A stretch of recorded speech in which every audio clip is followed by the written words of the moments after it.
Oke, yuk kita bahas tes Jomini and Quench. Ini metode standar, banyak dipakai di ilmu material, terutama buat ngukur kemampuan baja jadi keras. Nah, kemampuan jadi keras ini penting banget buat baja. Tes ini cara gampangnya buat ngertiin sifat ini, nunjukin seberapa dalam si baja ini bisa jadi keras. Info ini penting banget buat insinyur dan desainer. Tes Jomini ini diakui di seluruh dunia sebagai cara yang bisa diandelin, bantu bandingin jenis-jenis baja dengan baik. Perbandingan ini bikin kita bisa milih material dengan lebih pas. Nah, penting nih, jangan sampai salah antara kemampuan jadi keras sama kerasnya aja. Kerasnya itu artinya seberapa tahan material kalau ditekan atau digores permukaannya. Kalau kemampuan jadi keras itu kapasitas baja buat jadi keras. Ini nunjukin seberapa dalam baja jadi keras pas didinginin. Proses ini terjadi pas perlakuan panas, terutama pas quenching atau pendinginan cepat. Quenching itu mendinginkan baja dengan cepat dari suhu tinggi. Tahu kemampuan baja jadi keras, itu penting banget buat milih jenis baja yang pas, biar komponen yang dibuat bisa kerja dengan baik pas ada beban. Penggunaan yang beda butuh tingkat kemampuan, jadi keras yang beda juga biar hasilnya bagus. Jadi, sifat ini penting banget pas desain. Kecepatan baja mendingin itu penting banget. Kecepatan pendinginan yang beda bakal ngasilin tingkat kekerasan yang beda juga di baja.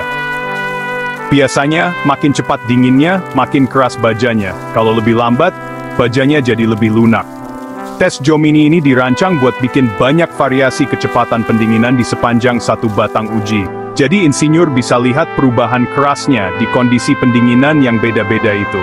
Ini kayak simulasi gimana tebal tipisnya komponen bakal mendingin. Penting buat nebak sifat komponen aslinya.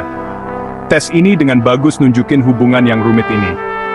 Tes Jomini pakai sampel standar yang khusus. Bentuknya batang silinder dari baja yang mau diuji. Ukurannya harus pas banget sesuai standar biar hasilnya konsisten. Biasanya, batang Jomini standar itu panjangnya 100 mm, diameternya 25 mm, biar pengujiannya seragam.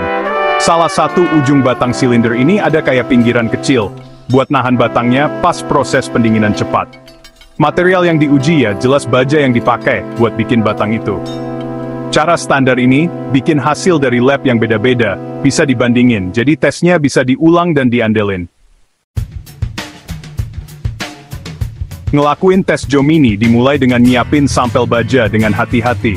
Sampelnya harus dibentuk dengan ukuran yang pas banget, dan permukaan akhirnya juga penting. Persiapan yang teliti ini penting banget, biar hasil tesnya konsisten dan akurat.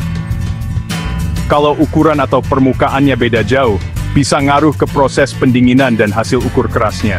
Makanya, nyiapin sampel dengan benar dan pas itu tahap awal yang penting banget.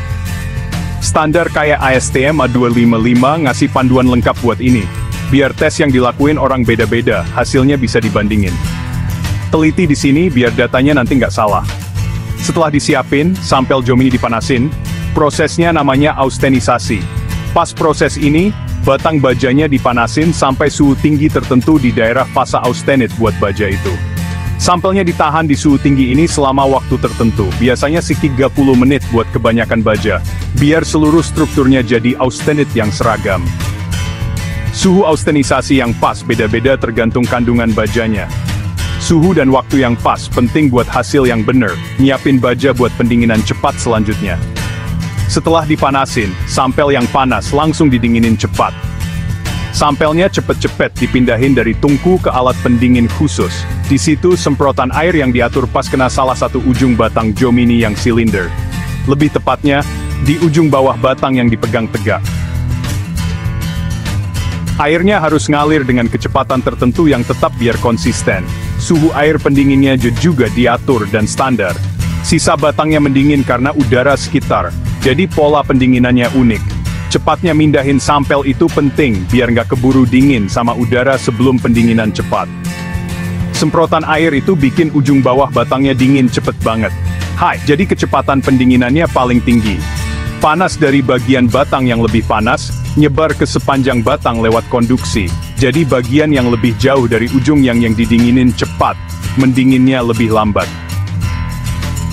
Ujung atas batang Jomini mendinginnya paling lambat. Panasnya hilang lewat radiasi dan konveksi ke udara sekitar. Proses ini bikin ada perbedaan kecepatan pendinginan yang terus-menerus di sepanjang batang. Ini prinsip dasar tes Jomini. Ini bikin kita bisa nilai kerasnya baja di banyak kecepatan pendinginan cuma dari satu sampel, jadi tesnya efisien dan ngasih banyak info.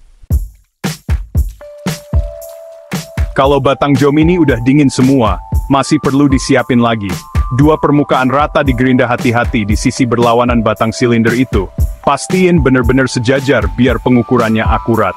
Permukaan rata ini ada di sepanjang sampel yang udah didinginin cepat. Penggerindaan ini ngilangin kerak atau lapisan dekarburisasi di permukaan, yang bisa bikin hasil ukur kerasnya salah. Langkah ini mastiin ukuran kerasnya bener-bener nunjukin material bagian dalamnya. Berapa banyak material yang dibuang, itu ada standarnya. Biasanya sekitar 0,4 mm, biar permukaannya bersih. Terus, kerasnya diukur secara berurutan di salah satu permukaan rata tadi, biasanya pakai skala keras Rockwell C. Pengukuran dimulai dekat ujung yang didinginin air, terus lanjut ke jarak yang makin jauh dari ujung itu. Break time multi. Awalnya, jarak antar pengukuran deket-deket, mungkin tiap 1,5 mm, tapi makin jauh jaraknya bisa lebih renggang. Proses ini dilanjutin di sepanjang permukaan rata yang digerinda, tiap titik nunjukin tingkat kekerasan yang dicapai di kecepatan pendinginan tertentu. Alat uji keras khusus dipakai buat neken-neken ini. Nilai keras yang udah dikumpulin digambar di grafik, namanya kurva Jomini atau kurva kemampuan jadi keras. Nilai kerasnya ada di sumbu tegak, dan jarak dari ujung yang didinginin cepat ada di sumbu datar. Kurva ini nunjukin gimana kerasnya baja berubah di sepanjang batang uji Jomini, sesuai sama perubahan kecepatan pendinginannya. Tiap titik di kurva itu nunjukin kecepatan pendinginan tertentu. Jadi kayak peta kerasnya baja dibanding kecepatan pendinginan. Bentuk kurvanya ini penting banget. Kalau kurvanya turun drastis, artinya kemampuan jadi kerasnya rendah Mei. Jadi baja cepet nggak bisa keras lagi pas kecepatan pendinginannya turun. Sebaliknya, kalau kurvanya lebih landai, artinya kemampuan jadi kerasnya tinggi. Jadi baja tetap bisa keras walaupun pendinginannya lebih lambat. Insinyur pakai kurva ini buat bandingin jenis-jenis baja. Bantu mereka milih baja yang paling pas buat kerjaan tertentu. Tujuannya biar kemampuan jadi kerasnya sesuai sama ukuran dan kebutuhan komponennya. Tes Jomini and Quench ini penting banget di metalurgi, ngasih data penting buat milih material dengan tepat. Dengan data Jomini, insinyur bisa yakin milih baja yang paling pas buat kerjaan tertentu, bisa nebak gimana baja itu bakal bereaksi sama proses perlakuan panas di industri. Ini mastiin komponen yang dibuat punya sifat mekanik yang diinginkan. Penting buat keamanan, keandalan, dan kinerjanya. Tes Jomini ini jadi dasar penting di program kontrol kualitas metalurgi, alat utama buat ngertiin sifat baja. Hasilnya langsung ngaruh ke desain teknik dan proses pembuatan. Data dari tes Jomini banyak banget gunanya, sering dipakai pas desain komponen mesin kayak roda gigi, as, poros engkol, dan poros biasa.